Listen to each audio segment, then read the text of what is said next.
एक छोटे से शहर में एक प्यारा लड़का था जिसका नाम ओलिवर था। ओलिवर किताबें पढ़ने का बहुत शौकीन था और हर शाम वो अपने शहर की पुरानी लाइब्रेरी में जाकर नई कहानियां पढ़ता था। एक दिन जब वो लाइब्रेरी में एक मोटी धूल भरी किताब उठा रहा था, तभी उसे एक अजीब सी चमक महसूस हुई। उसने जैसे ही उस किताब को खोला, अचानक एक रहस्यमयी आवाज आई, तुम कहानी में दाखिल हो चुके हो। ओलिवर ने देखा कि वो अब एक बड़ी, डरावनी गुफा के अंदर खड़ा था और उसके सामने एक विशालकाय ड्रैगन बैठा था। उसकी सांसें तेजी से चलने लगी, पर तभी उसे समझ आया कि उसे इस ड्रैगन की सवारी करनी होगी। डरते हुए उसने ड्रैगन की पीठ पर चढ़ने का साहस किया।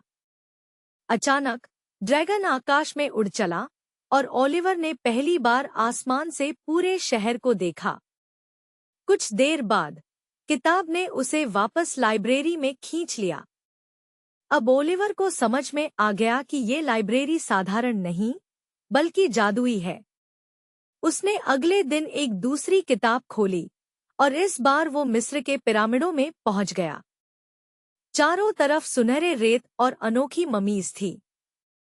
उसे वापस आने का रास्ता खोजने के लिए पिरामिड के रहस्यों को हल करना पड़ा।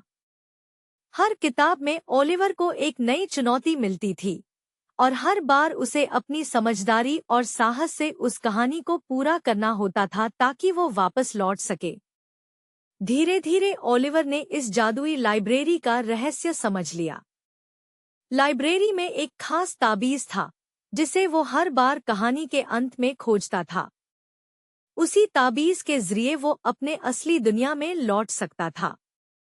इस तरह ओलिवर ने एक से बढ़कर एक रोमांचक कहानियां जीना शुरू कर दिया।